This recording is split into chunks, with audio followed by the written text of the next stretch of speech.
Olá a todos, bem-vindos ao canal. O tema dessa mensagem é o descanso do Senhor Deus. Hoje, exploraremos alguns versículos do livro de Gênesis e tentaremos interpretá-los. Vamos começar a nossa jornada pelo 7º capítulo desse livro. Gênesis capítulo 8, versículo 1. E lembrou-se Deus de Noé, e de todos os seres viventes, e de todo o gado que estavam com ele na arca. E Deus fez passar um vento sobre a terra, e aquietaram-se as águas. Na Bíblia aparecem vários eventos em que o Senhor Deus usa ventos para trazer punição ou livramento. Foi assim com a praga dos gafanhotos, tanto na hora de enviá-los ao Egito quanto na hora de removê-los. Também foi assim na abertura do Mar Vermelho, e também nos 7 anos de seca que o Egito passou na época de José. Aqui vemos Deus usar o vento para aquietar as águas. É preciso entender que apesar de estarem a salvos, Noé e todas as pessoas que estavam com ele provavelmente perderam muitos amigos, primos, tios e muitos outros parentes. Se o ser humano nos dias de hoje, que vive cerca de 70 anos, já acumula muitos amigos e parentes, imagina naquela época em que vários homens viviam mais de 900 anos. Se por um lado eles deveriam estar felizes de estarem salvos, por outro, provavelmente ficaram tristes por perderem todos os bens materiais e saberem que tantas pessoas próximas a eles foram mortas no juízo de Deus. Além disso, é preciso lembrar que eles provavelmente tinham um grande trabalho dentro da arca. Imagina ter que alimentar e limpar um local com tantos e tantos animais. Eles não sabiam nem onde e nem quando aquele período terminaria. Não sabiam em que local da terra estariam quando a arca se abrisse. Só podiam confiar e esperar em Deus. Versículo 2.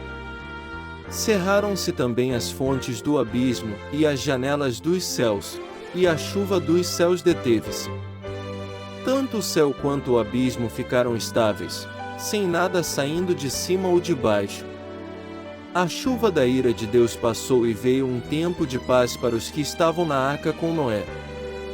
Versículo 3. E as águas iam se escoando continuamente de sobre a terra, e ao fim de 150 dias minguaram. É importante entender aqui os significados dos números. No capítulo 7 de Gênesis é dito que as águas subiram até 15 côvados acima dos montes e prevaleceram sobre a terra por 150 dias. Tanto 15 quanto 150, que é o seu múltiplo, apontam para um mesmo significado aqui. 15 era o dia das principais festas do povo de Israel, o povo de Deus. Portanto, 150 e 15 falam de um período de festas e descansos para o povo de Deus. Versículo 4. E a arca repousou no 7º mês, no dia 17 do mês, sobre os montes de Ararat. Novamente vemos a aparição de números com significados bíblicos que parecem estar em harmonia com o contexto. O número 7 de 7º mês pode nos lembrar do 7º dia da criação, que também foi um dia de descanso. Versículos 5 e 6. E foram as águas indo e minguando até ao 10º mês.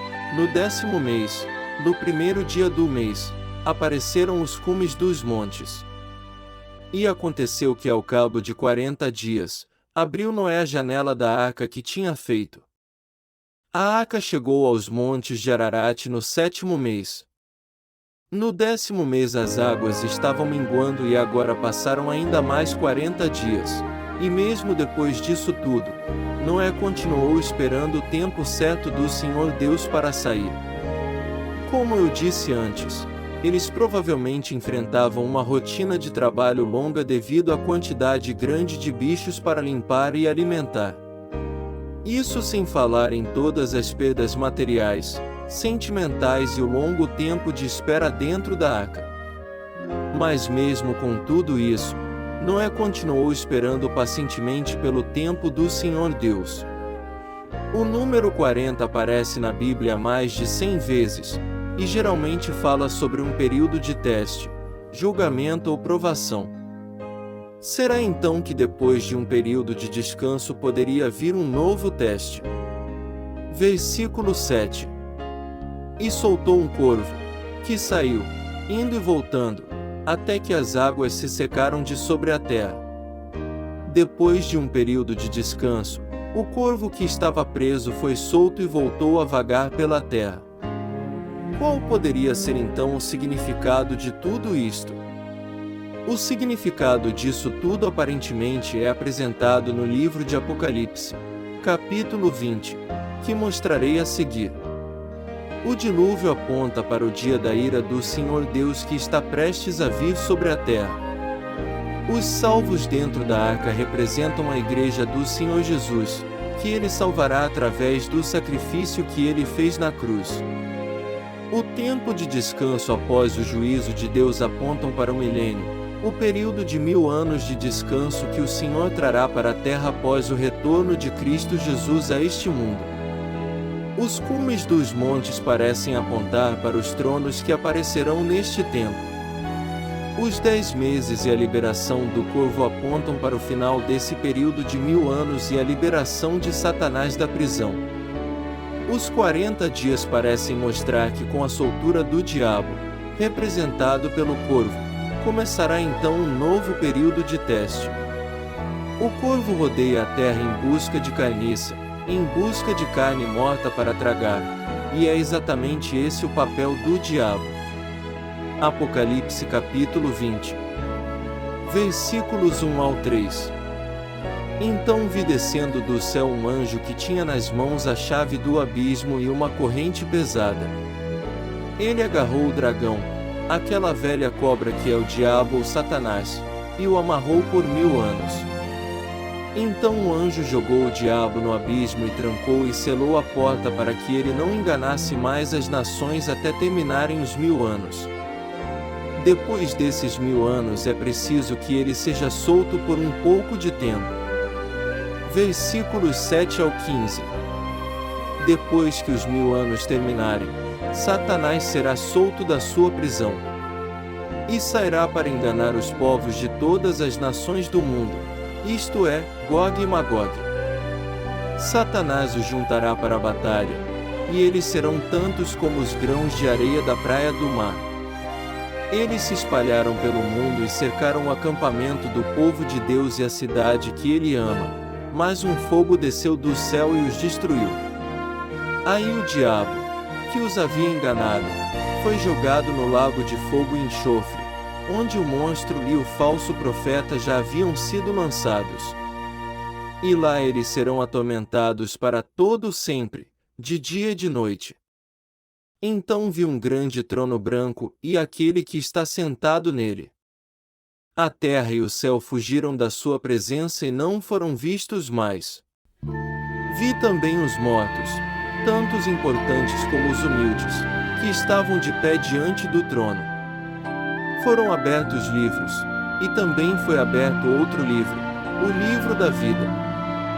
Os mortos foram julgados de acordo com o que cada um havia feito, conforme estava escrito nos livros. Aí o mar entregou os mortos que estavam nele. A morte e o mundo dos mortos também entregaram os que eles tinham em seu poder. E todos foram julgados de acordo com o que cada um tinha feito. Então a morte e o mundo dos mortos foram jogados no lago de fogo. Esse lago de fogo é a segunda morte. Quem não tinha o seu nome escrito no livro da vida foi jogado no lago de fogo. Busque ao Senhor enquanto pode. Se puder, compartilhe este vídeo. E caso queira ajudar este projeto, doe qualquer valor para o endereço de e-mail abaixo. Obrigado e fique com Deus.